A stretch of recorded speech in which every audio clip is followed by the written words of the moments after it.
Hallelujah. Praise the Lord. പരിശുദ്ധ ദൈവത്തിന് മഹത്വമുണ്ടാകട്ടെ. ജമൈ മിനിസ്ട്രിയുടെ വചനസന്ധ്യാ കീർത്തനങ്ങൾ എന്ന ഫേസ്ബുക്ക് പേജിലൂടെ കഴിഞ്ഞ ദിവസം ഇട്ടതായിരിക്കുന്ന പോസ്റ്റിൽ നിന്നും അല്പ താമസം കടന്നു വരുവാനിടയായി ആ ചിന്തയുമായിട്ട് ഇന്ന് രാത്രികാലം നിങ്ങളുടെ മുൻപാകെ കടന്നു വരുവാൻ കർത്താവിൽ ശരണപ്പെടുന്നു. വിശേഷാൽ ഞങ്ങൾക്ക് രണ്ടുപേർക്കും ദീർഘ നാളുകളായി ലൈവിൽ ഒറ്റയ്ക്ക് കടന്നു വരുവാൻ സർവശക്തനായ ദൈവം എന്നെ ഇടയാക്കിയിട്ടുണ്ട്. എന്ന് ഞങ്ങൾക്ക് കുടുംബമായി ഈ ലൈവിൽ കടന്നു വരുവാൻ സർവശക്തനായ ദൈവം ഇടയാക്കിയതോർത്ത് ദൈവത്തെ വാഴ്ത്തുന്നു. ഇന്നത്തെ നമ്മുടെ പഠന വിഷയം ആദാമിന് മുമ്പ് മനുഷ്യർ ഉണ്ടായിരുന്നുവോ, പുരാതനകാല ഭൂമിയും അതിൽ നിവാസികളും എന്നുള്ളതായിരിക്കുന്ന പഠനവുമായിട്ടാണ്, ചിന്തയുമായിട്ടാണ് കടന്നു വന്നിരിക്കുന്നത്. അതിലേക്ക് എല്ലാ പ്രിയപ്പെട്ടവരെയും ഹാർദവുമായി സ്വാഗതം ചെയ്തുകൊണ്ട് ഞങ്ങൾ ഈ ശുശ്രൂഷയിലേക്ക് കടപ്പാൻ കർത്താവിൽ ശരണപ്പെടുന്നു. പ്രാർത്ഥനയോടെ ദൈവാസനയിലായിരിക്കാം. പ്രാരംഭത്തിൽ ഒരു തിരുവചനം വായിപ്പാൻ കർത്താവിൽ ശരണപ്പെടുകയാണ്. യെശയ്യാ പ്രവാചകന്റെ പുസ്തകം 45-ാം അധ്യായം അതിൻ്റെ 18-ാമത്തെ വാക്യം വായിച്ച് ഈ ഭാഗം ചിന്തിപ്പാൻ കർത്താവിൽ ശരണപ്പെടുന്നു. വായിക്കാം. ആകാശത്തെ സൃഷ്ടിച്ച യഹോവ ഇപ്രകാരം അരുളിച്ചെയ്യുന്നു. അവൻ തന്നെ ദൈവം. അവൻ ഭൂമിയെ നിർമ്മിച്ചുണ്ടാക്കി. അവൻ അതിനെ ഉറപ്പിച്ചു. വ്യർത്ഥമായിട്ടല്ല അവൻ അതിനെ സൃഷ്ടിച്ചത്, പാർപ്പിനത്രേ അതിനെ നിർമ്മിച്ചത്. ഞാൻ തന്നെ യഹോവ, വേറൊരുത്തനും ഇല്ല. ഇവിടെ പ്രവാചകനായിരിക്കുന്ന യെശയ്യാവ് മുന്നമേ എഴുതപ്പെട്ട ചരിത്രമായി രേഖപ്പെടുത്തിയിരിക്കുകയാണ്. ആകാശത്തെ സൃഷ്ടിച്ച യഹോവ ഇപ്രകാരം അരുളി ചെയ്യുന്നു. അവൻ തന്നെ ദൈവം. ആകാശത്തെ സൃഷ്ടിച്ച യഹോവ എന്താണ് നമുക്കിവിടെ കാണുവാനിടയാകുന്നത്? മൂലപദം നമ്മൾ പഠിക്കുമ്പോൾ എബ്രായർ ഭാഷയിൽ ഷാമായി എന്നും, ഗ്രീക്കിൽ ആയാർ എന്നും, ഇംഗ്ലീഷിൽ ഹെവൻസ് എന്നും, മലയാളത്തിൽ ആകാശമെന്നൊക്കെ കാണുന്നതായിരിക്കുന്ന ഈ മൂലപദത്തിന് സ്വർഗം എന്നാണ് കാണുവാൻ ഇടയാകുന്നത്. അപ്പോൾ സ്വർഗത്തെ സൃഷ്ടിച്ച യഹോവ ഇപ്രകാരം അരുളി ചെയ്യുന്നു. അവൻ തന്നെ ദൈവം. ദൈവം സ്വയംഭൂവല്ല, ദൈവം ഉണ്ടായവനല്ല, ആരാലും ഉണ്ടാക്കിയവനുമല്ല. ദൈവം ഉണ്ടായിരുന്നവനായ ദൈവമാണ്. ആ ദൈവമാണ് ഇവിടെ രേഖപ്പെടുത്തിയിരിക്കുന്നത്. അവൻ ഭൂമിയെ നിർമ്മിച്ചുണ്ടാക്കി. നിർമ്മിക്കുക എന്ന് പറഞ്ഞാൽ ഉള്ള വസ്തുവിൽ നിന്നും വ്യതിചലിച്ചഥവാ രൂപാന്തരപ്പെടുത്തി എടുക്കുക എന്നുള്ളതാണ്. അവൻ ഭൂമിയെ നിർമ്മിച്ചുണ്ടാക്കി. അവനതിനെ ഉറപ്പിച്ചു. വ്യർത്ഥമായിട്ടല്ല അവനതിനെ സൃഷ്ടിച്ചത് എന്ന് കാണുവാനിടയാകുന്നു. അപ്പോൾ ഒരു നിർമ്മിച്ചതായിരിക്കുന്ന ഭൂമിയെയും ഒരു സൃഷ്ടിച്ചതായിരിക്കുന്ന ഭൂമിയെയും ഇവിടെ കാണുവാൻ ഇടയാകുന്നുണ്ട്. അതിനെ സൃഷ്ടിച്ചത് പാർപ്പിനത്രേ എന്ന് അവിടെ കാണുകയാണ്. അതും പറയാൻ ഞാൻ തന്നെ യഹോവ, മറ്റൊരുത്തനും ഇല്ല എന്ന് കാണുവാനിടയാകുന്നു. നമ്മുടെ ചിന്താവിഷയം ആദിമ മനുഷ്യനായിരിക്കുന്ന ആദാമിന് മുമ്പ് ഭൂമിയിൽ മനുഷ്യരുണ്ടായിരുന്നുവോ എന്നുള്ളതായിരിക്കുന്ന ചിന്തയാണ് നമ്മൾ ചിന്തിപ്പാൻ കർത്താവിൽ ശരണപ്പെടുന്നത്. അതിൻ്റെ അതിപ്രധാന വിഷയം പുരാതനകാല ഭൂമി നിവാസികളും എന്നുള്ളതായിരിക്കുന്ന ചിന്തയാണ് ഇന്ന് രാത്രികാലം നിങ്ങളുമായിട്ട് പങ്ക് വയ്ക്കുവാൻ കർത്താവിൽ ശരണപ്പെടുന്നത്. ഭൂമിയെ സൃഷ്ടിച്ചവനായ യഹോവ അഥവാ മുന്നമേ അനാദിയിൽ ഉണ്ടായിരുന്നവനായ ദൈവം തൻ്റെ സൃഷ്ടിയെക്കുറിച്ച് നമുക്ക് വിശുദ്ധ തിരുവചനത്തിൽ പഠിക്കുമ്പോൾ കാണുവാനിടയാകുന്നത് ദൈവത്തിൻ്റെ ആദ്യത്തെ സൃഷ്ടിയാണ്. ദൈവം പറയുകയാണ്, സ്വർഗം എൻ്റെ സിംഹാസനവും ഭൂമി എൻ്റെ പാദപീഠവും. ഇവിടെ ഞാൻ പറയുന്നത് സ്വർഗം എൻ്റെ സിംഹാസനം എന്ന് പറഞ്ഞിരിക്കുന്നത്, സ്വർഗത്തെക്കുറിച്ച് നമ്മൾ പഠിക്കുമ്പോൾ സ്വർഗം, സ്വർഗാതിസ്വർഗം, പുരാതന സ്വർഗം, നിത്യസ്വർഗം എന്നാണ് കാണുവാനിടയാകുന്നത്. നിത്യസ്വർഗം എന്ന് പറഞ്ഞാൽ നിത്യ സിയോൻ, അതാണ് ദൈവത്തിൻ്റെ വാസസ്ഥലം. അവിടെയാണ് ദൈവം സിംഹാസനം വെച്ചിരുന്നത്. ആ സിംഹാസനത്തിൽ ഇരിക്കുന്നവനായ ദൈവത്തിൻ്റെ പാദം അവൻ ചവിട്ടിയിരുന്നത് പുരാതനകാല ഭൂമിയിൽ ആയിരുന്നു എന്ന് കാണുവാനിടയാകുന്നു. ഈ പുരാതനകാല ഭൂമിയിലെ നിവാസികളെ കുറിച്ച് നമ്മൾ പഠിക്കുമ്പോൾ അതിനു മുമ്പായി ചില കാര്യങ്ങൾ ഓർപ്പിപ്പാൻ കർത്താവിൽ ശരണപ്പെടുകയാണ്. ദൈവത്തിൻ്റെ സൃഷ്ടി ഒരൊറ്റ ഭൂമി മാത്രമാണ്. ദൈവം ഏകനാണ്. ഏകനായ ദൈവം പുരാതനകാല ഭൂമിയാണ് ദൈവം സൃഷ്ടിച്ചത്. അത് സ്വർഗ ഗോളത്തിന് തുല്യമാണ് എന്ന് കാണുവാനിടയാകും. എന്നാൽ ഒന്നുകൂടി പുറകോട്ടിറങ്ങി പഠിച്ചാൽ പുരാതനകാല നിത്യത അല്ലെങ്കിൽ ഭൂതകാല നിത്യതയുടെ ആരംഭം ആർക്കും പറയുവാൻ കഴിയയില്ല. അതിൻ്റെ ആരംഭം ദൈവം എന്നുണ്ടായിരുന്നുവോ അന്നു മുതലാണ് പുരാതനകാല നിത്യതയുടെ ആരംഭം എന്ന് കാണുവാനിടയാകുന്നു. പുരാതനകാല നിത്യതയുടെ അഥവാ ഭൂതകാല നിത്യതയുടെ അവസാനമുണ്ട്. ആ അവസാനം പുരാതനകാല ഭൂമിയാണ്. ആ പുരാതനകാല ഭൂമിയിലായിരുന്നു ദൈവത്തിൻ്റെ പാദം ചവിട്ടി ഇരുന്നതെന്ന് ഒരു വേദപഠിതാവിന് മനസ്സിലാക്കുവാൻ ഇടയാകും. സൃഷ്ടിതാവായ ദൈവം പാർപ്പിന് സൃഷ്ടിച്ച പുരാതനകാല ഭൂമിയും അതിൽ നിവാസികളും ഒന്ന് നമുക്ക് കാണുവാനിടയാകുന്നു. ആ ഒറ്റ ഭൂമിയാണ്. എന്നാൽ ആ ഭൂമി പാഴും ശൂന്യമായി തീർന്നപ്പോൾ, അഥവാ ആ ഭൂമി വീഴ്ച ഭവിച്ചപ്പോൾ, ആ ഭൂമിയുടെ പ്രതലങ്ങൾക്ക് മാറ്റം വരുവാനിടയായി, ആ ഭൂമിയുടെ അവസ്ഥകൾക്ക് മാറ്റം വരുവാനിടയായി എന്ന് കാണുവാനിടയാകുന്നു. അങ്ങനെയെങ്കിൽ രണ്ടാമതായി കാണുവാനിടയാകുന്നത് പാഴും ശൂന്യമായി തീർന്നതായ ഭൂമിയും അതിൽ നിവാസികളും എന്നുള്ളതായിരിക്കുന്ന വിഷയമാണ്.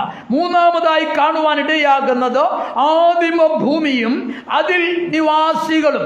അതിൽ നമുക്ക് പഠിക്കുമ്പോൾ കാണുവാനിടയാകുന്നത് ആദിമ ഭൂമിയിൽ ആദിമ മനുഷ്യനായിരിക്കുന്ന മുതലായിരിക്കുന്ന നിവാസികളെ നമുക്ക് കാണുവാനിടയാകും. വീണ്ടും നമുക്ക് കാണുവാനിടയാകുന്നത് നോഗൈക നാലാമത്തെ ഭൂമി അഥവാ നാലാമത്തെ ഭൂമിയുടെ പ്രതലം, ഭൂമിയുടെ അവസ്ഥ എന്നാണ് കാണുവാനിടയാകുന്നത്.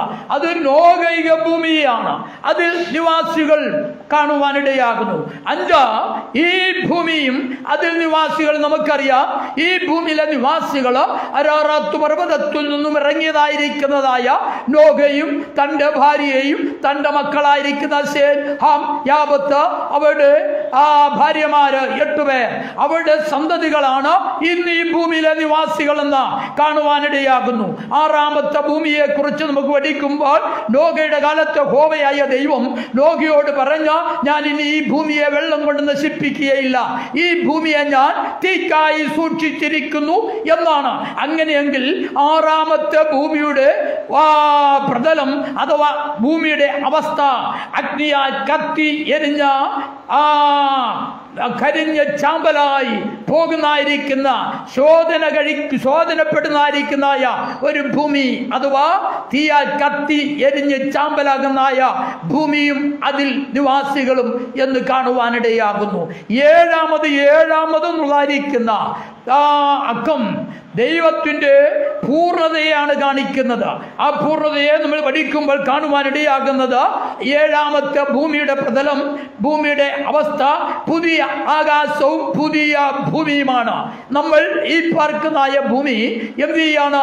സർവശക്തനായ ദൈവം അവസാനമായി യുദ്ധങ്ങൾ കടന്നു വരും. ഗോഗ് യുദ്ധം, ഹർമുഖദോ യുദ്ധം, മൂന്നാം ലോക മഹായുദ്ധം, ഗോഗ് യുദ്ധം, ഹർമുഖദോ യുദ്ധം, വീണ്ടും താരായുദ്ധം. അവസാനമായി കർത്താവിന്റെ വായിൽ നിന്നും പുറപ്പെടുന്നതായിരിക്കുന്നതായ അഗ്നിയാൽ ഈ ഭൂമിയെ കത്തി എരിഞ്ഞ ചാമ്പലാക്കി ശുദ്ധീകരിപ്പാനിടയാകും. അതിനെക്കുറിച്ച് വിശുദ്ധ തിരുവചനം ഒത്തിരി സ്ഥലത്ത് പറഞ്ഞിട്ടുണ്ട്. മലാക്കി പ്രവാചകൻ പറയുന്നു, ചുള പോലെ കത്തുന്ന ഒരു ദിവസം വരുന്നുവെന്ന്. പത്രോസ് വിളിച്ചു പറയുന്നു, ഭൂമിയും അതിലുള്ളായിരിക്കുന്ന മൂലപദാർത്ഥങ്ങളും കത്തി എരിഞ്ഞു ചാമ്പലായി പോകുമെന്ന്. യോഹന്നാൻ അപ്പോസ്തലൻ പറയുന്നു, പത്മോസ് ദ്വീപിലായിരുന്നായിരിക്കുന്ന ഈ ജില്ലൻ കടലിടുക്കിന്റെ മധ്യത്തിലായിരിക്കുന്ന അപ്പോസ്തലനായിരിക്കുന്ന യോഹന്നാൻ പറയുന്നു, ഇതാ ഭൂമി കത്തി എരിഞ്ഞ് ചാമ്പലായി പോകുന്നു, പുതിയ ആകാശവും പുതിയ ഭൂമിയും വരുന്നു. അങ്ങനെയെങ്കിൽ ആ പുതിയ ഭൂമിയിലും പുതിയ ആകാശത്തിലും ഉള്ളതായിരിക്കുന്ന നിവാസികളെ കുറിച്ച് നമ്മളൊന്ന് പഠിച്ചാൽ അവിടെ സറാഫുകള്, കെരൂബുകള്, ദൂതന്മാര്, ദൈവപുത്രന്മാര്, അദർശ്യമായിരിക്കുന്നതായ ജീവികള് എന്ന് പറഞ്ഞാൽ വീണ്ടും നമ്മൾ ഈ ആദിമ ഭൂമിയിൽ ആദ്യത്തെ വിശുദ്ധനായിരിക്കുന്ന ഹാബേൽ മുതൽ അവസാനത്തെ വിശുദ്ധനായിരിക്കുന്നതായ ക്രൂശിൽ കടന്നുകൊണ്ട് കർത്താവിനോട് പറഞ്ഞു, നീ രാജ്യത്വം പ്രാപിച്ചു വരുമ്പോൾ എന്നെയും ഓർത്തുകൊള്ളണമേ എന്ന് പറഞ്ഞായിരിക്കുന്നതായ വിശ്വസിച്ചത് കള്ളന്മാരെ, പഴയ നിയമ വിശുദ്ധന്മാരെ നമുക്ക് പുതിയ ആകാശവും പുതിയ ഭൂമിയിലും കാണുവാനിടയാകും. കർത്താവിന്റെ രക്തത്താൽ വീണ്ടെടുക്കപ്പെട്ട പാപത്തിന്റെ ശിക്ഷാവിൽ നിന്ന് വിടുതൽ പ്രാപിച്ച, പാപത്തിന്റെ ശക്തിയിൽ നിന്ന് വിടുതൽ പ്രാപിച്ചു കൊണ്ടിരിക്കുന്ന, പാപത്തിന്റെ സാന്നിധ്യത്തിൽ നിന്നും വിടുതൽ പ്രാപിക്കേണ്ടതിന് വേണ്ടി കർത്താവായ യേശു ക്രിസ്തുവിന്റെ മേഘപ്രത്യക്ഷതയെ ആശയോടും ആകാംക്ഷയോടും ആവശ്യത്തോടും കാത്തിരിക്കുന്ന വിശുദ്ധന്മാർ അഥവാ രക്ഷിക്കപ്പെട്ട, സ്നാനപ്പെട്ട, ഉയരത്തുള്ളായിരിക്കുന്നതായ കർത്താവിന്റെ പരിശുദ്ധ മുദ്ര പ്രാപിച്ച, വിശുദ്ധിക്ക് വേണ്ടി, വേർപാടിന് വേണ്ടി അപ്പം നുറുക്കി കൂട്ടായ്മ ആചരിച്ച, ദൈവത്തെ ആരാധിച്ച് പ്രാർത്ഥന കഴിച്ച, കർത്താവിന്റെ വരവിന് വേണ്ടി നോക്കി പാർക്കുന്നതായിരിക്കുന്ന വിശുദ്ധന്മാർ അവർ എവിടെയുണ്ട്? പുതിയ ആകാശവും പുതിയ ഭൂമിയിലുമുണ്ട്. വീണ്ടും നമ്മൾ പഠിക്കുമ്പോൾ കാണുവാനിടയാകുന്നത് മഹോപദ്രവ കാലത്തിൽ ആന്റി ക്രൈസ്റ്റിന്റെ പ്രവർത്തനത്തിന്റെ മധ്യത്തിൽ, അവന്റെ ഭരണ കാലഘട്ടത്തിന്റെ മധ്യത്തിൽ ഈർച്ച വാളിനാൽ അവൻ പെടലി അഥവാ തല ഛേദിക്കപ്പെട്ട പോകുന്നവർ എന്നുള്ളതായിരിക്കുന്ന അനേക വിശുദ്ധന്മാരെ നമുക്ക് പുതിയ ആകാശവും പുതിയ ഭൂമിയിലും കാണുവാനിടയാകുന്നു. ഇവരെയൊക്കെ നമ്മൾ കാണുമ്പോൾ അവരൊക്കെ ഇവിടെ ആത്മീയ ജീവികളാണ്. അവർക്കാർക്കും മനുഷ്യന് ദേഹമില്ല, ദേഹിയില്ല, അസ്ഥിയില്ല, മജ്ജയില്ല, മാംസമില്ല. പുതിയ ആകാശവും പുതിയ ഭൂമിയെ അത് ഭാവികാല നിത്യതയുടെ ആരംഭം തുടങ്ങുന്ന സമയമാണ്. ആ പുതിയ ആകാശവും പുതിയ ഭൂമി മുതൽ അവിടെ നിത്യതയിൽ എല്ലാ ജീവികളും ആത്മീയ സ്വരൂപികളായിട്ട് ആത്മാവാകുന്ന ദൈവത്തെ ആത്മാവിലും സത്യത്തിലും നിത്യയുഗങ്ങളിൽ ആരാധിക്കുന്നവരാണ് എന്ന് കാണുവാനിടയാകുന്നു. ഇത് നമ്മുടെ വിഷയം ഞാൻ നേരത്തെ ഒന്ന് ഓർപ്പിച്ചു എന്ന് മാത്രമേ ഉള്ളൂ. നമ്മുടെ ചിന്താവിഷയം പുതിയ ആദിമ മനുഷ്യനായിരിക്കുന്ന ആദാമിന് മുമ്പ് മനുഷ്യർ ഉണ്ടായിരുന്നുവോ എന്നുള്ള ചിന്തയാണ്. അഥവാ പുരാതനകാല ഭൂമിയും അതിൽ നിവാസികളും എന്നുള്ളതായിരിക്കുന്ന ചിന്തയുമായിട്ടാണ് നാം കടന്നു വന്നിരിക്കുന്നത്. അതുകൊണ്ട് അതുള്ളതായിരിക്കുന്ന തിരുവചനമാണ് നമ്മളിവിടെ വായിപ്പാനിടയായത്. യെശയ്യാപ്രവാചകന്റെ പുസ്തകം 45-ാം അധ്യായം അതിൻ്റെ 18 നമ്മൾ വായിച്ചത് ഇപ്രകാരമാണ്. അവിടെ ഒന്ന് നിർമ്മിച്ച ഒരു ഭൂമിയെ കാണുന്നു, ഒന്ന് സൃഷ്ടിച്ച ഭൂമിയെ കാണുന്നു. നിർമ്മിക്കുക എന്ന് പറഞ്ഞാൽ ഉള്ള വസ്തുവിൽ നിന്നും വ്യതിചരിച്ചെടുക്കുക അഥവാ രൂപാന്തരപ്പെടുത്തിയെടുക്കുക. സൃഷ്ടിക്കുക എന്ന് പറഞ്ഞാൽ ഇല്ലായ്മയിൽ നിന്നും ദൈവം വിളിച്ചു വരുത്തുക. അപ്പോൾ എൻ്റെ ചിന്ത ഈ സൃഷ്ടിച്ച ഭൂമിയെ കുറിച്ചാണ്. രൂപാന്തരപ്പെടുത്തി എടുത്ത ഭൂമിയെ കുറിച്ചല്ല, സൃഷ്ടിച്ച ഭൂമിയും അതിൽ നിവാസികളും എന്നുള്ളതായിരിക്കുന്ന ചിന്തയാണ്. നമുക്ക് വീണ്ടും വായിക്കാം. സദൃശ്യവാക്യം 8-ാം അധ്യായം അതിൻ്റെ 22, 23 വാക്യങ്ങൾ വായിക്കാം. സദൃശ്യവാക്യം 22-ാം അധ്യായം 8-ാം അധ്യായം 22, 23 വാക്യങ്ങൾ. യഹോവ പണ്ട് തന്റെ വഴിയുടെ ആരംഭമായി തന്റെ പ്രവൃത്തികളുടെ ആദ്യമായി എന്നെ ഉളവാക്കി. ഞാൻ പുരാതനമേ ആദിയിൽ തന്നെ ഭൂമിയുടെ ഉൽപ്പത്തിക്ക് മുമ്പേ നിയമിക്കപ്പെട്ടിരുന്നു. ഇവിടെ പറയാണ് യഹോവ പണ്ട് തന്റെ വഴിയുടെ ആരംഭമായി. യഹോവയായ ദൈവം, ഉണ്ടായിരുന്നവനായ ദൈവം, ഏകനായ ദൈവം, പണ്ട് അനാദിക്ക് മുമ്പുണ്ടായവനായ ദൈവം പണ്ട് തന്റെ വഴിയുടെ ആരംഭമായി, തന്റെ സൃഷ്ടിയുടെ ആരംഭമായി, തന്റെ പ്രവൃത്തികളുടെ ആദ്യമായി എന്നെ ഉളവാക്കി. ഞാൻ പ്രാരംഭത്തിൽ പറഞ്ഞല്ലോ, യഹോവയായ ദൈവത്തിൻ്റെ ആദ്യത്തെ സൃഷ്ടി പുരാതനകാല നിത്യതയാണ്, അഥവാ ഭൂതകാല നിത്യതയാണ്. ദൈവത്തിൻ്റെ സിംഹാസനമാണ്. ദൈവം സൃഷ്ടിച്ചത് നിത്യത മുതൽ മുകളിലോട്ടല്ലായിരുന്നു തൻ്റെ സൃഷ്ടിപ്പ്. നിത്യത മുതൽ, പുരാതനകാല നിത്യത മുതൽ താഴോട്ടായിരുന്നു ദൈവത്തിൻ്റെ സൃഷ്ടിപ്പ് എന്ന് കാണുവാനിടയാകുന്നു. പുരാതനകാല നിത്യത, അതുപോലെ തന്നെ സ്വർഗാദി സ്വർഗം, ആകാശമണ്ഡലം എന്ന നമുക്ക് തിരുവചന വെളിച്ചത്തിൽ നമുക്ക് കാണുവാനിടയാകുന്നു. ഇവിടെ എല്ലാം സർവശക്തനായ ദൈവം സൃഷ്ടിക്കുന്നതായിരിക്കുന്ന ആ നിമിഷത്തിൽ തന്നെ ദൈവം ഇവിടെ പറയുകയാണ്, തൻ്റെ പ്രവർത്തികളെ ആദ്യമായി എന്നെ ഉളവാക്കി. പല വേദപണ്ഡിതന്മാരും പല ദൈവത്തിൻ്റെ അഭിഷിക്തന്മാരും ഇവിടെ പറയുന്നത് ഇത് കർത്താവായ യേശു ക്രിസ്തുവിനെ ഉളവാക്കി എന്ന് ഉള്ളതാണ് പലരുടെയും പഠിപ്പിക്കൽ. അത് അങ്ങനെയല്ല എന്ന് ദൈവനാമത്തിൽ ഓർപ്പിക്കുന്നു. ആ ഭാഗത്തിലേക്ക് നമ്മൾ കടന്നു വന്നുകൊണ്ടിരിക്കുകയാണല്ലോ. അതിൻ്റെ 23-ാമത്തെ വാക്യം വായിക്കുന്നു. ഞാൻ പുരാതനമേൽ ആദിയിൽ തന്നെ ഭൂമിയുടെ ഉൽപ്പത്തിക്ക് മുമ്പ് തന്നെ നിയമിക്കപ്പെട്ടിരുന്നു. പലരും ഇതും പറയുന്നുണ്ട്, ഇത് കർത്താവായ യേശു ക്രിസ്തുവിനെ കുറിച്ചാണ്.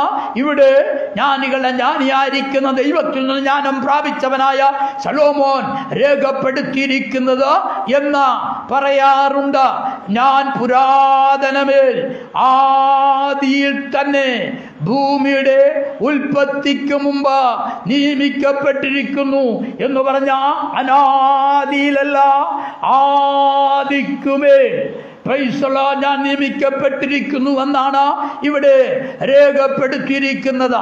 നമുക്ക് യെഹെസ്കേൽ പ്രവാചകന്റെ പുസ്തകം 28-ാം അധ്യായം 13-14 വാക്യങ്ങൾ വായിക്കാം. ആരെ കുറിച്ചാണ് ഇവിടെ പറഞ്ഞിരിക്കുന്നതെന്ന് നമുക്ക് കാണുവാൻ കഴിയും. എടുക്കാം. യെഹെസ്കേൽ പ്രവാചകന്റെ പുസ്തകം 28-ാം അധ്യായം 13 മുതൽ ഉദാഹരിക്കുന്ന തിരുവചനങ്ങൾ. നീ ദൈവത്തിന്റെ തോട്ടമായ ഏദനിലായിരുന്നു.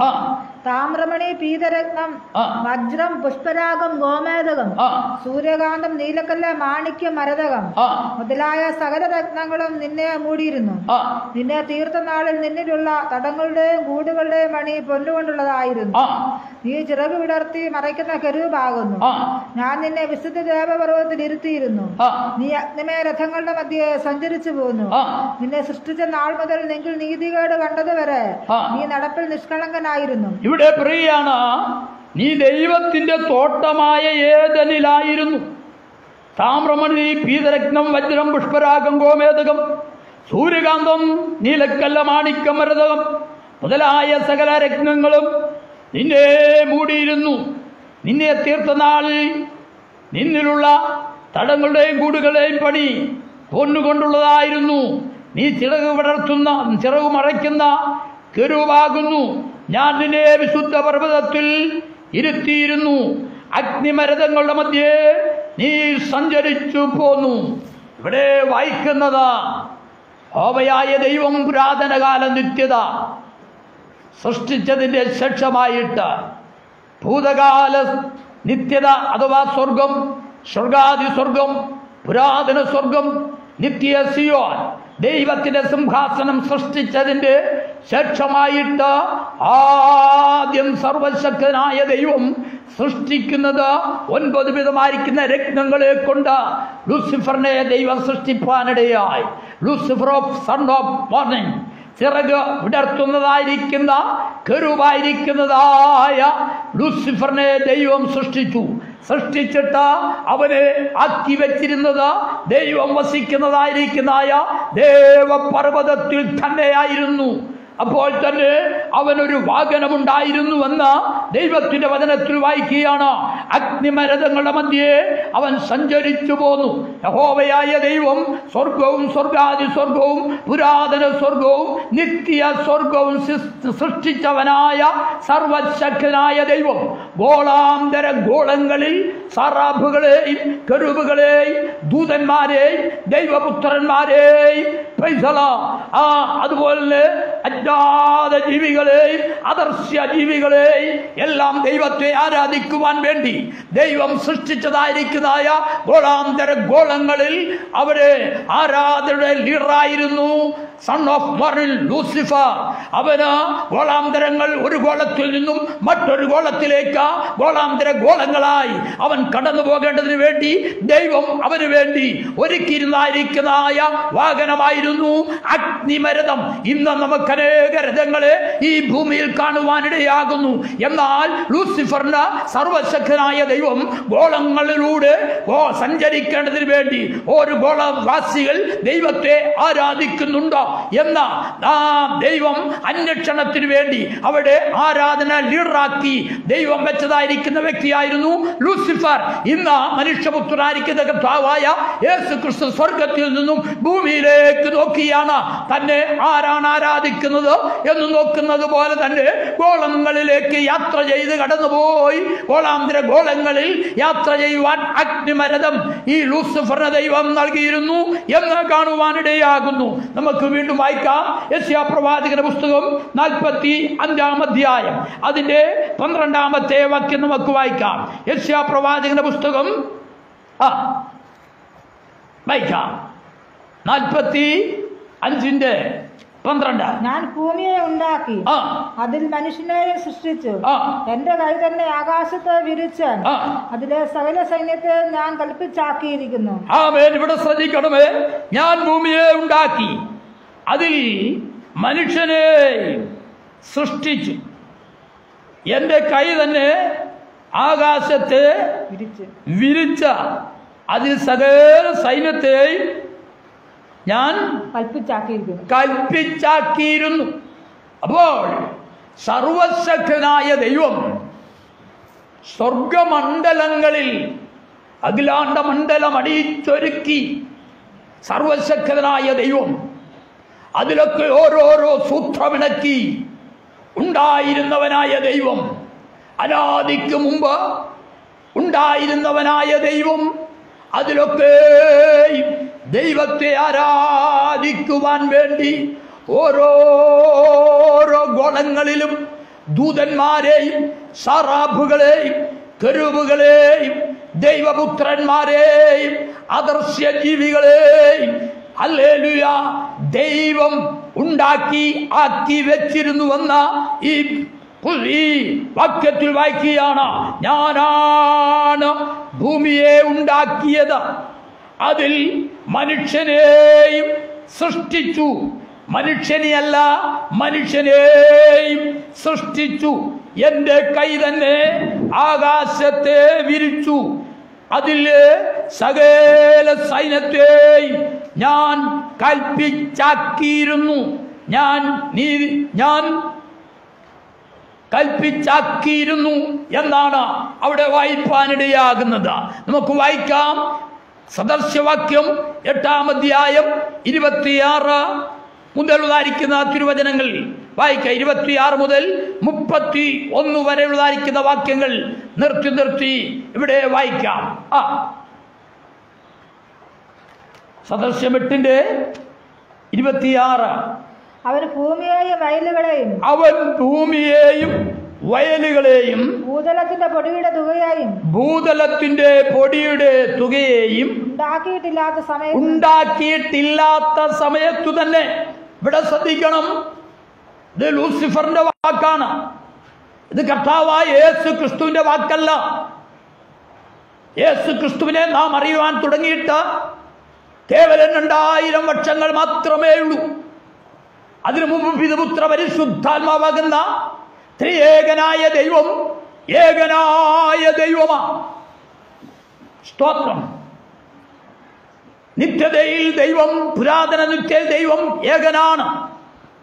എന്നാൽ ഭൂമിയിൽ ഏകനായ ദൈവം പിതൃപുത്ര പരിശുദ്ധാത്മാവാകുന്ന ത്രിയേകനാണ്. യേശു പറഞ്ഞു, എന്നെ കണ്ടിരിക്കുന്നവൻ എന്റെ പിതാവിനെ കണ്ടിരിക്കുന്നു, ഞാനും പിതാവും ഒന്നത്രേ എന്ന് പറയുവാനിടയായി. അങ്ങനെയെങ്കിൽ ആ ഭാവികാല നിത്യതയിൽ ദൈവം ഏകനാണ് എന്ന് ദൈവത്തിന്റെ വചനത്തിലൂടെ നമുക്ക് പഠിപ്പാനിടയാണ്. ഇവിടെ 26-ാമത്തെ വാക്യം വായിക്കുകയാണ്. അവൻ ഭൂമിയെയും വയലുകളെയും ഭൂതലത്തിന്റെ പൊടിയുടെ തുകയെയും ഉണ്ടാക്കിയിട്ടില്ലാത്ത സമയത്തു തന്നെ. അത് യേശു ക്രിസ്തുവാണെങ്കിൽ, യേശുവാണല്ലോ ഉണ്ടാക്കിയത്, യേശു ദൈവമാണല്ലോ. എന്നാൽ ഇവിടെ പറയാണ്, അവൻ ഭൂമിയെയും വയലുകളെയും ഭൂതലത്തിന്റെ പൊടിയുടെ തുകയെയും ഉണ്ടാക്കിയിട്ടില്ലാത്ത സമയത്തു തന്നെ. സമയത്തു തന്നെ അവൻ ആകാശത്തെ ഉറപ്പിച്ചപ്പോൾ ഞാൻ അവിടെ ഉണ്ടായിരുന്നു. ആഴത്തിന്റെ ഉപരിഭാഗത്ത് വൃത്തം വരച്ചപ്പോൾ. അപ്പോൾ ശ്രദ്ധിക്കണമേ, സ്വർഗം, സ്വർഗാദി സ്വർഗം, പുരാതന സ്വർഗം, നിത്യസിയോ, ഈ സ്വർഗാദി സ്വർഗങ്ങളെയെല്ലാം സൃഷ്ടിച്ച, ഗോളാന്തര ഗോളങ്ങളെയെല്ലാം സൃഷ്ടിച്ച, അദർശ്യ ജീവികളെ സൃഷ്ടിച്ച സർവശക്തനായ ദൈവം ഇതാ ഭൂമിയെ സൃഷ്ടിക്കുന്നതിന് മുമ്പ് തന്നെ അവനെന്തിയാണ്? ആകാശത്തെ ഉറപ്പിച്ചു. എന്തിനാ? ഭൂവാസികൾക്ക് അനർത്ഥങ്ങൾ സംഭവിക്കാതിരിക്കേണ്ടതിന് വേണ്ടി, അവരെ സൂക്ഷിക്കേണ്ടതിന് വേണ്ടി 9 വിധമായി 5 വിധമായിരിക്കുന്ന വലയങ്ങളെ മെനഞ്ഞ ഹല്ലേലൂയ സർവശക്തനായ ദൈവം ആകാശത്തെ ഉറപ്പിച്ചപ്പോൾ ഞാൻ അവിടെ ഉണ്ടായിരുന്നു. ഇത് പലരും പറയുന്നത് യേശു ക്രിസ്തുവിനെ കുറിച്ചാണ്. എന്നാൽ അത് യേശു അല്ല എന്ന് ഞാൻ ഇവിടെ പൂർണ്ണമായിട്ട് പറയുകയാണ്. കാരണം എന്ന് വെച്ചാൽ യേശുവിന് ഈ ഭൂമിയിലെ നിവാസികൾ അറിയുവാൻ തുടങ്ങിയിട്ട് കേവലം 2000 വർഷങ്ങൾ മാത്രമേ ആയിട്ടുള്ളൂ. എന്നാൽ ഇവിടെ പറയാണ്, ഞാൻ അവിടെ ഉണ്ടായിരുന്നു. അവൻ ആഴത്തിന്റെ ഉപരിഭാഗത്ത് വൃത്തം വരച്ചപ്പോഴും അവൻ മീതെ മേഘങ്ങളെ ഉറപ്പിച്ചപ്പോഴും ആഴത്തിന്റെ ഉറവുകളെ തടിച്ചപ്പോഴും വെള്ളം അതിന്റെ കൽപ്പനയെ അതിക്രമിക്കാതെ വണ്ണം അവൻ സമുദ്രത്തിന് അതിർ വരച്ചപ്പോഴും ഭൂമിയുടെ അടിസ്ഥാനമിട്ടപ്പോഴും ഞാൻ അവന്റെ അടുക്കൽ ശില്പിയായിരുന്നു. ഇടവിടാതെ അവന്റെ മുമ്പിൽ വിരോധിച്ചു കൊണ്ടിരുന്നു. ഇടവിടാതെ അവന്റെ മുമ്പിൽ ഞാൻ വിനോദിച്ചു കൊണ്ടിരുന്നു. ഞാൻ അവന്റെ അടുക്കൽ ശില്പിയായിരുന്നു. ഇടവിടാതെ അവന്റെ മുമ്പിൽ വിനോദിച്ചു കൊണ്ടിരുന്നു. ആരുടെ മുമ്പിൽ? ഏകനായ ദൈവത്തിന്റെ മുൻപാകെ. ഏകനായ ദൈവം ഹല്ലേലൂയ പുരാതന കാല നിത്യത സൃഷ്ടിച്ചതിന്റെ ശേഷമായിട്ട് 9 വിധമായിരിക്കുന്ന രത്നങ്ങളെ കൊണ്ട് സൃഷ്ടിച്ചതായിരിക്കുന്ന ലൂസിഫറിന്റെ വാക്കുകളാണ്. ഇടവിടാതെ ഞാൻ ദൈവത്തിന്റെ മുൻപിൽ വിനോദിച്ചു കൊണ്ടിരുന്നു. അവിടെ ചിലർ പറയാറുണ്ട് ഇത് യേശുവാണെന്ന്. അത് വീണ്ടും ഞാൻ എടുത്തു പറയുന്നു, യേശു എന്ന നാമം അറിയുവാൻ തുടങ്ങിയിട്ട് 2000 വർഷങ്ങൾ മാത്രമേ ഉള്ളൂ. അതിൻ്റെ താഴോട്ട് വായിക്കുമ്പോൾ വീണ്ടും കാണുവാൻ ഇടയാവുന്നു, ദിനം പ്രതി അവൻ്റെ പ്രബോധമായിരുന്നു. ആരുടെ? ലൂസിഫറിന്റെ പ്രബോധമായിരുന്നു. അവൻ ദൈവത്തിൻ്റെ ചിറക് വിടർത്തുന്ന കെരൂബായിരുന്നു.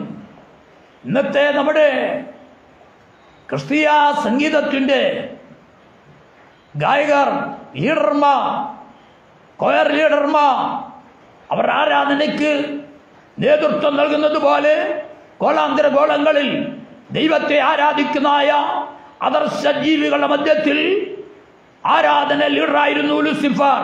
അതുകൊണ്ട് അവൻ പറയാണ്, ദിനം പ്രതി അവന്റെ പ്രമോദമായിരുന്നു. അവന്റെ ഭൂതലത്തിൽ ഞാൻ വിനോദിച്ചു കൊണ്ടിരുന്നു. എന്റെ പ്രമോദം മനുഷ്യപുത്രന്മാരോടുകൂടെയായിരുന്നു. അവന്റെ ഭൂതലത്തിൽ, ആരുടെ ഭൂതലത്തിൽ? അനാദിയിൽ ഉണ്ടായിരുന്നവനായ ദൈവത്തിന്റെ ഭൂതലത്തിൽ, അഥവാ പുരാതനകാല ഭൂമിയിൽ, ദൈവം സൃഷ്ടിച്ചതായിരിക്കുന്ന പുരാതനകാല ഭൂമിയിൽ ദൈവം ആദ്യം സൃഷ്ടിച്ചതായിരിക്കുന്ന ലൂസിഫർ, സൺ ഓഫ് മോർണിംഗ്, ഭൂതലത്തിലായിരുന്നായിരിക്കുന്നതായ ദൈവത്തിന്റെ വായിലെ വാക്കുകളെ കൊണ്ട് അവൻ എന്ത് ചെയ്തു? ലൂസിഫർ പ്രബോധിച്ചു കൊണ്ടിരുന്നു. എന്റെ പ്രബോധം മനുഷ്യപുത്രന്മാരോടുകൂടിയായിരുന്നു. ഞാനാണ് അവർക്ക് ആരാധനയ്ക്കായി ആഹ്വാനം നൽകുവാൻ ഇടയായത്. സ്തോത്രം. എന്ന ദൈവത്തിന്റെ വചനത്തിൽ നമുക്കായിരുന്നു മാംസമില്ലായിരുന്നു, ഭൂതതുല്യമായിരിക്കുന്നതായ മനുഷ്യവർഗമായിരുന്നു. അതുകൊണ്ടാണ് പുതിയ ആകാശം പുതിയ ഭൂമിയിലെ നിവാസികളെ കുറിച്ച് പ്രാരംഭത്തിൽ ഞാൻ ഓർപ്പിപ്പാൻ ഇടയായത്. ഇനി ഒരു തിരുവചനം കൂടി വായിക്കാം. യെശയ്യാ പ്രവാചകന്റെ പുസ്തകം 14-ാം അധ്യായം അതിന്റെ 11 മുതലായിരിക്കുന്ന തിരുവചനങ്ങളിൽ നമുക്ക് വായിക്കാം. യെശയ്യാ പ്രവാചകന്റെ പുസ്തകം 14-ാം അധ്യായം 11 മുതൽ 16 വരെയുള്ളതായിരിക്കുന്ന തിരുവചനങ്ങൾ വായിക്കാം. വായിച്ചാണ്. യെശയ്യാ പ്രവാചന പുസ്തകം 14-ാം അധ്യായം 13 മുതലായിരിക്കുന്ന തിരുവചനങ്ങൾ. സ്തോത്രം. ഞാൻ സ്വർഗത്തിൽ കയറും. അതിന്റെ 12 മുതൽ വായിച്ചു. അരുണോദയപുത്രനായ ശുക്ര, നീ എങ്ങനെ ആകാശത്ത് നിന്ന് വീണു? ജാതികളെ താഴ്ത്തിക്കളയുന്നവരെ. ഇവിടെ ശ്രദ്ധിക്കണമേ, അരുണോദയ പുത്രനായ ശുക്ര, നീ എങ്ങനെ ആകാശത്തിൽ നിന്നും വീണു? ദൈവത്തിൻ്റെ ഒരു ചോദ്യമാണ്, ആജ്ഞ. Praise the Lord. എന്നിട്ട് ചോദിക്കുകയാണ്, ആകാശത്തു നിന്ന് വീണു, ജാതികളെ താഴ്ത്തിക്കളഞ്ഞവനെ. ഏത് ജാതിയാ? വിശുദ്ധ തിരുവചനം പഠിക്കുമ്പോൾ ദൈവത്തിന്റെ സ്വന്തം ജാതിയാണ് യഹൂദൻ. മറ്റുള്ളതായിരിക്കുന്നതായ സകലരും ദൈവമില്ലാത്ത ജാതികളെ, ജാതി വർഗ മർണ മതത്തിൽപ്പെട്ടവരും ദൈവമില്ലാത്തവർ, അവർ ജാതികളാ. ദൈവം വിളിച്ചു വേർതിരിച്ച എടുക്കപ്പെട്ട ജാതിക്ക് വേണ്ടി ദൈവം പറഞ്ഞിരിക്കുന്ന യഹൂദ ജാതി എന്ന. ഇവിടെ വായിക്കുകയാണ്, അരുണോദയ പുത്രനായ ശുക്ര, നീ എങ്ങനെ ആകാശത്തിൽ നിന്നും വീണു? ജാതികളെ താഴ്ത്തിക്കളഞ്ഞവനെ, വെട്ടേറ്റ് നിലത്തു വീണു.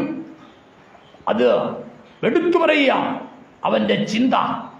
അവൻ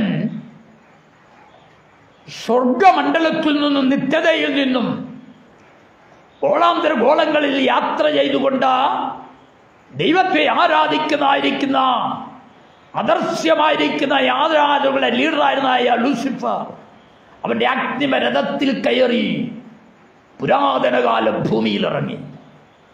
പുരാതനകാല ഭൂമിയിൽ ഇറങ്ങിയിട്ട് പുരാതനകാല ഭൂമിയിലായിരുന്ന അസ്ഥിയും മജ്ജയും മാംസവും ഇല്ലാത്തതായിരിക്കുന്ന മനുഷ്യവർഗത്തെ അവന്റെ പാട്ടിലാക്കി.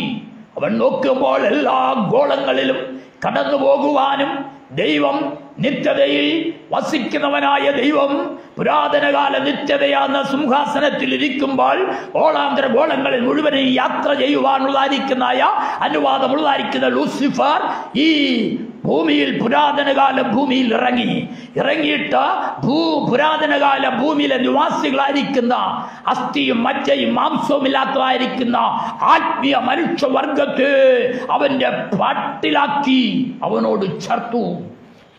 എന്നിട്ട് അവന്റെ വാക്കുകൾ ശ്രദ്ധിച്ചാട്ടെ അവൻ പറയുന്നത്, വായിച്ചാട്ടെ. ഞാൻ സ്വർഗത്തിൽ കയറും. അവൻ പറയാണ്, ഞാൻ സ്വർഗത്തിൽ കയറും. എന്റെ സിംഹാസനം ദൈവത്തിന്റെ നക്ഷത്രങ്ങൾക്ക് മീതെ. എന്റെ സിംഹാസനം ഞാൻ സ്വർഗത്തിന്റെ നക്ഷത്രങ്ങൾക്ക് മീതെ വെക്കും. ഉത്തരദിക്കിന്റെ അതിർത്തിയിൽ സമാഗമ പർവ്വതത്തിന്മേൽ നിത്യതയുടെ മുകളിൽ ഞാൻ ഇരുന്നരുളും. ഞാൻ മേഘോന്നതങ്ങൾക്ക് മീതെ. അവൻ ഭൂമിയിൽ നിന്നുകൊണ്ടാണ് പറയുന്നത്, ഞാൻ മേഘോന്നതങ്ങൾക്ക് മീതെ കയറും. ഞാൻ അത്യുന്നതനോട് സമനാകും. ഞാൻ അത്യുന്നതനോട് സമനാകും എന്നല്ലോ നീ ഹൃദയത്തിൽ പറഞ്ഞത്. ആമേൻ, പ്രൈസ് ദി ലോർഡ്. അപ്പം ദൈവത്തെ ആരാധിക്കുന്ന ഗോളാന്തര ഗോളങ്ങളിലായിരിക്കുന്ന പുരാതനകാല ഭൂമിയിലുള്ളതായിരിക്കുന്നതായ അസ്ഥി മജ്ജയും മാംസവും ഇല്ലാത്തതായിരിക്കുന്നതായ ജനവർഗം വരെയും മനുഷ്യജാതി വരെയും ദൈവത്തെ ആരാധിക്കേണ്ടതിന് വേണ്ടി അവിടെ ആരാധനയെ ശ്രദ്ധിപ്പാൻ ആരാധനയിലിറായിരിക്കുന്നവനായ ഈ ലൂസിഫർ അവന്റെ അഗ്നിമരഥത്തിൽ ഭൂമിയിൽ ഇറങ്ങിയിട്ട് പറയാണ്, ഞാൻ ആകാശത്തിൽ കയറും, ആകാശത്തിന്റെ മീതെ കയറും, നക്ഷത്രങ്ങളുടെ മേൽ, സ്വർഗത്തിന്റെ മേൽ, പുരാതന സ്വർഗത്തിന്റെ മേൽ, നിത്യ സിയോന്റെ മേൽ, ദൈവത്തിന്റെ സിംഹാസനത്തിന്റെ മുകളിൽ അതുക്കും മേൽ ഞാൻ എന്റെ വാസസ്ഥലം വെച്ച വാണരുളും എന്ന അവൻ ഹൃദയത്തിൽ ചിന്തിച്ച, അഹങ്കരിച്ച, അവൻ പാപം ചെയ്ത അവന്റെ അഗ്നിമരഥത്തിൽ കയറി അവൻ എന്ത് ചെയ്യാണ്? നിത്യത്തിലേക്ക് കുതിച്ചുയർന്നപ്പോൾ ആദിയിൽ വചനമുണ്ടായിരുന്നു. വചനം ദൈവത്തോടുകൂടെയായിരുന്നു. വചനം ദൈവമായിരുന്നു. ദൈവവചനമാകുന്ന വാളിനാൽ അവൻ വെട്ടേറ്റ് നിലത്തു വീഴുവാനിടയായി. അപ്പോൾ എന്താണ് സംഭവിച്ചത്? നമുക്ക് വായിക്കാം. യെശയ്യാ പ്രവാചകന്റെ പുസ്തകം 4-ാം അധ്യായം 23, 24, 25 വാക്യങ്ങൾ വായിക്കാം. യെശയ്യാ പ്രവാചകന്റെ പുസ്തകം 23-ാം വാക്യം, അതിൻ്റെ 23, 24, 25 വാക്യങ്ങൾ വായിച്ചാട്ടെ. യിരെമ്യാ പ്രവാചകന്റെ പുസ്തകം 4-ാം അധ്യായം അതിൻ്റെ സ്തോത്രം. യിരെമ്യാ പ്രവാചകന്റെ പുസ്തകം 4-ാം അധ്യായം 23 മുതൽ വായിക്കുന്ന വാക്യങ്ങൾ വായിച്ചാട്ടെ. ഞാൻ ഭൂമിയെ നോക്കി, അതിനെ പാഴ്ശൂന്യമായി കണ്ടു. ഞാൻ ആകാശത്തെ നോക്കി, അതിന് പ്രകാശമില്ലാതെ ഇരുന്നു. ഞാൻ പർവ്വതങ്ങളെ നോക്കി, അവ വിറയ്ക്കുന്നത് കണ്ടു. കുന്നുകളെല്ലാം ആടിക്കൊണ്ടിരുന്നു. ഞാൻ നോക്കി, ഒരു മനുഷ്യനെയും കണ്ടില്ല. ആകാശത്തിലെ പക്ഷികളൊക്കെയും പറന്നുപോയിരുന്നു. ഇവിടെ ശ്രദ്ധിക്കുക, ദൈവം തന്റെ ഗോളാന്തര ഗോളങ്ങളിലായിരിക്കുന്നതായ സൃഷ്ടികളെ ദൈവത്തെ ആരാധിക്കേണ്ടതിന് വേണ്ടി, ആരാധകനാന്ന ദൈവത്തെ ആരാധക പ്രിയരായി ആരാധിപ്പാൻ ദൈവം സൃഷ്ടിച്ചതായിരിക്കുന്ന ഗോളാന്തര ഗോളങ്ങളിൽ യാത്ര ചെയ്തവിടെ ആരാധന ലീഡറായിരുന്നായിരിക്കുന്ന ലൂസിഫർ പുരാതനകാല ഭൂമിയിൽ ഇറങ്ങി. പുരാതന കാല ഭൂമിയിലായിരിക്കുന്ന അസ്ഥിയും മജ്ജയും മാംസവും ഇല്ലാത്തതായിരിക്കുന്ന മനുഷ്യവർഗത്തെ, മനുഷ്യജാതിയെ തെറ്റിച്ച് കഴിഞ്ഞപ്പോൾ അവൻ അഗ്നിമരഥങ്ങളിൽ കയറി ഉയരങ്ങളിലേക്ക് നിത്യത്തിലേക്ക് കടന്നുപോയപ്പോൾ ദൈവത്തിന്റെ വചനമാകുന്ന വാളാകുന്നതായിരിക്കുന്ന ദൈവം അവനെ വെട്ടി വീഴ്ത്തുവാനിടയായി. വെട്ടി വീഴ്ത്തി കഴിഞ്ഞപ്പോൾ ദൈവം പ്രവാചകനായിരിക്കുന്ന യിരെമ്യാവ് രേഖപ്പെടുത്തിയിരിക്കുകയാണ്, ഞാൻ ഭൂമിയെ നോക്കി, ദൈവം പറയുക, ഞാൻ ഭൂമിയെ നോക്കി അതിനെ പാഴും ശൂന്യവുമായി കണ്ടു. സ്തോത്രം. ഞാൻ ആകാശത്തെ നോക്കി, അതിന് പ്രകാശം ഇല്ലാതെയിരുന്നു. ഞാൻ പർവ്വതങ്ങളെ നോക്കി, അവ വിറയ്ക്കുന്നത് കണ്ടു. കുന്നുകളെല്ലാം ആടിക്കൊണ്ടിരുന്നു. ഞാൻ നോക്കി, ഓരോ മനുഷ്യനെ കണ്ടില്ല. ഞാൻ ചോദിക്കട്ടെ, ദൈവം ആദിയിൽ ദൈവം ആകാശവും ഭൂമിയും സൃഷ്ടിച്ചു.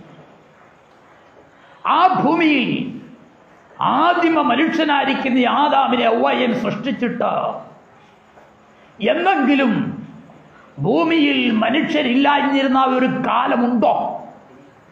ഉണ്ടെങ്കിൽ അതിന് മറുപടി ഈ ലൈവിൻ്റെ താഴെ നിങ്ങൾ രേഖപ്പെടുത്തണം.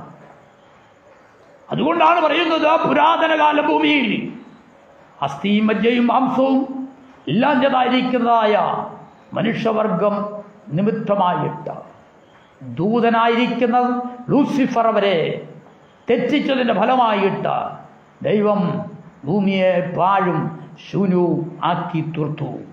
ദൈവം നോക്കിയപ്പോൾ ഭൂമിയിൽ മനുഷ്യരെ കാണാനില്ല. ഈ പുരാതന കാല ഭൂമിയിലെ അസ്ഥിയും മജ്ജയും മാംസവും ഇല്ലാത്തതായിരുന്ന മനുഷ്യവർഗമായിരിക്കുന്ന ജാതികളാണ്